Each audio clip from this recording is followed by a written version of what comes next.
My next guest tonight is a comedian and the director of the movie Pootie Tang. His latest... the greatest title ever in the history of movies. His latest stand-up special, Louis C.K. Chewed Up, airs Saturday night on Showtime. Please welcome our friend Louis C.K.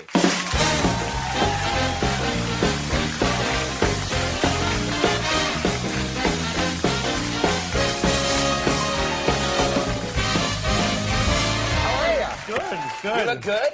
Yeah, yep. Correct. I'm told you just did a stand-up special in England, and I'm curious about that because I'm just curious. Did you like doing stuff in England? Did you like England in general?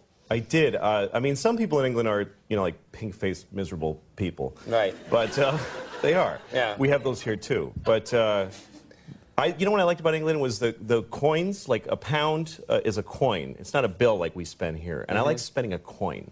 Yeah. It's like the Old West. Like you come off the dusty trail, you go into a saloon, you're like, give me a glass of beer and a bottle of whiskey and a room for a week and a steak dinner and a shave and a haircut and a bath and a woman and some oats from a horse. And then you just go, pang, and just... one coin. One heavy coin. Takes care of the whole thing. It's true. Nobody checks to see how much the coin, the guy just keeps cleaning the glass. There's no... It was very vague. Yes. There's no prices of all that stuff you mentioned. Things just cost money. Right. Then it was like, hey, how much is that? Money. And in England, they have a different version. In Old English movies, it was that sack of gold coins. It's a little like a drawstring. Little felt pouch. Yes, yeah. that was tossed off by some poofy lord with a ruffly shirt. And he'd throw it to some commoner, dirty commoner, who's going to do something. Yeah.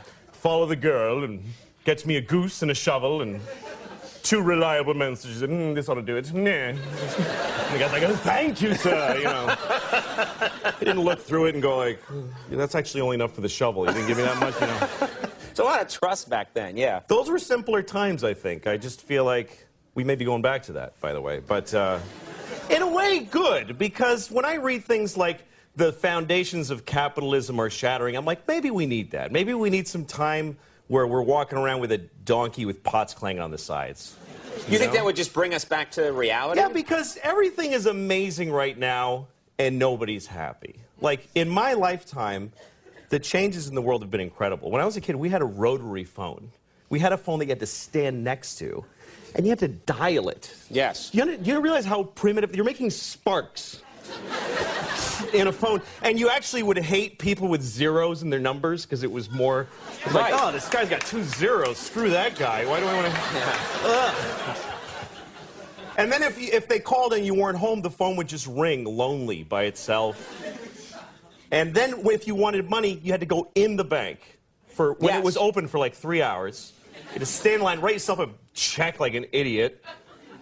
And then when you ran out of money, you just go, well, I can't do any more things now.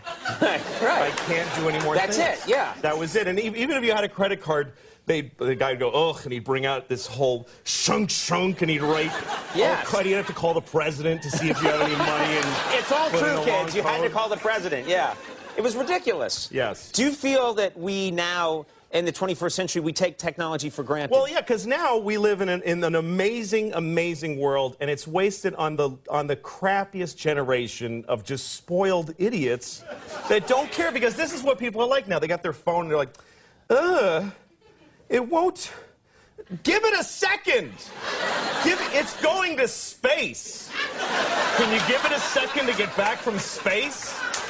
Is the speed of light too slow for you? Yeah. I was on an airplane, and there was internet, high-speed internet on the airplane. That's the newest thing that I know exists. And I'm sitting on the plane, and they go, open up your laptop, you can go on the internet. And it's fast, and I'm watching YouTube clips. I'm in an airplane. And then it breaks down, and they apologize, the internet's not working. The guy next to me goes, this is bull.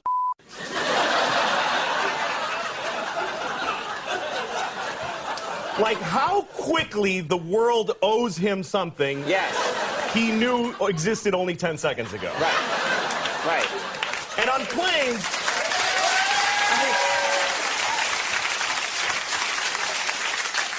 flying is the worst one because people come back from flights and they tell you their story.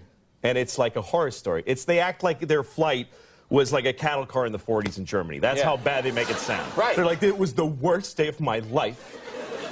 First of all, we didn't board for 20 minutes. Right.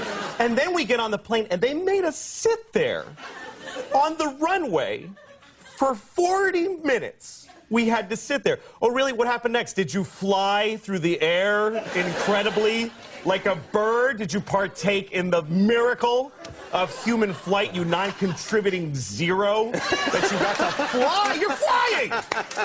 It's amazing. Everybody on every plane should just constantly be going, oh my God! Wow! Yes! You're flying. You're sitting in a chair in the sky. Yes. Yeah. Yeah. That's right. Now, Louis. But it doesn't go back a lot. and it's Shares not really. You know, here's the thing. People they say there's delays on flights. Yeah. Delays, really? New York to California in 5 hours. That used to take 30 years to do that, and a bunch of you would die on the way there and have a baby. You'd be a whole different group of people by the time you got there. Now you watch a movie and you take a dump and you're home. Yeah. Nicer way to say it than that, but yeah. No. Now, Louis, before we go, we don't have much time, but I know that you have talked about your children before in your comedy, and you've said some rough, horrible things about your kids. Yes. How are you feeling now? How about the children? Well, I blame myself more now because I'm an older father, and I've realized I don't have crappy kids. Right. I'm a crappy dad. Oh, that's the good news. Yeah, exactly. I mean, I'm trying. I make huge mistakes. Like I was telling my daughter was asking me these questions once, and I'm just doing stuff. And, hey, Daddy, does the world go around the sun? I'm like, yeah. She goes, does it go in a square or a circle? I'm like, it's like an oval. She says, does the Earth go around the sun all the time? I'm like, yeah. She says, will it always go around the sun? And I go, well, yeah, not always, because at some point the sun's going to explode. I said this to a 6-year-old. Yeah. I told her the sun's going to explode. She starts crying immediately, just bitter tears for the end of all humanity and life. And here's how I tried to save it. I go, honey, this isn't going to happen until you and everybody you know has been dead for a really long time. She didn't know any of those things. Now she knows all of those things. Yeah. She's going to die. Everyone she knows is going to die. They're going to be dead for a long time, and the sun's going to explode. And I'm proud of her how she took it, though. She was like, ugh.